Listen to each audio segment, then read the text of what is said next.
But David, it's sure not feeling like spring out there tonight. No, it's not. In a couple of towns, we're seeing those temperatures already below freezing, and seeing a lot of that too. A lot of these little flowers and little seedlings are coming up right now. So it's exciting. It's an exciting time of year, but winter is not done with us quite yet, Zach. We know that. We've been through this enough to know that, yeah, the first day of spring is always great, but sometimes we still have to deal with some more winter, especially here in New England. Right now, temperatures mostly in the 20s and seeing some 30s around the area, 38 degrees in Portland, and we'll just keep on talking about that in a second. There we go. We got that back up and running.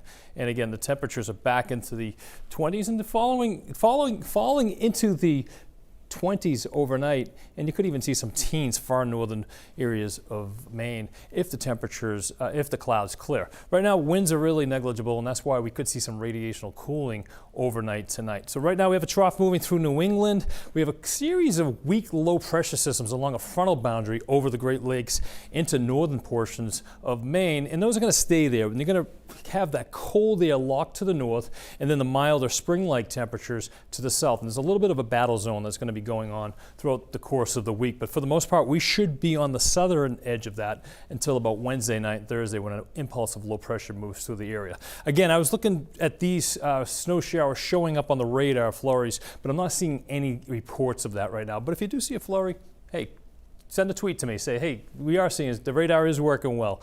Okay, so overnight tonight we'll see a couple of clouds. We'll see increasing clouds late tonight, and again you could see passing flurry or snow showers. Temperatures dropping into the 20s, even a couple of low 30s along the coastline, but for the most part we'll be in the 20s. And then by tomorrow afternoon we'll be mostly cloudy. You could have a stray isolated sprinkle here or there, but look at the temperatures. We'll be in the mid to upper 40s, even lower 50s possible as you get down into York County tomorrow. But far northern areas will remain in the 30s because we're right along that frontal boundary where we're keeping that battle of cold and mild air.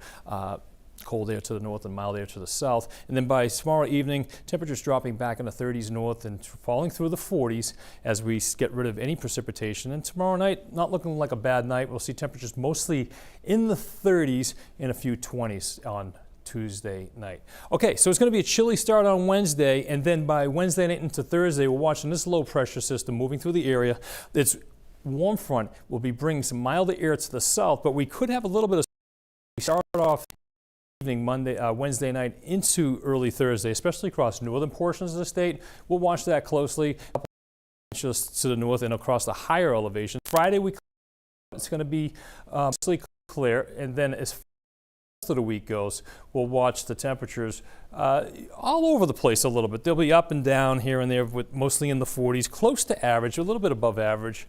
We have that unsettledness Wednesday night into Thursday, and then by the end of the week, we'll be watching a larger storm that could be developing, and that could mean business, especially across the higher elevations. So we could have an early spring snowstorm as we move into Friday night, into more so Saturday afternoon into Sunday morning. Again, that's going to be elevation dependent, kind of like the last storm we saw, where we kind of had to deal with the, waiting for that cold air to come in from aloft and that type. I don't think the storm's going to be as strong as that storm, but something to watch. Yeah, still time to figure it out. Absolutely. As I always say. Okay. Thanks, David. All right, have a great night.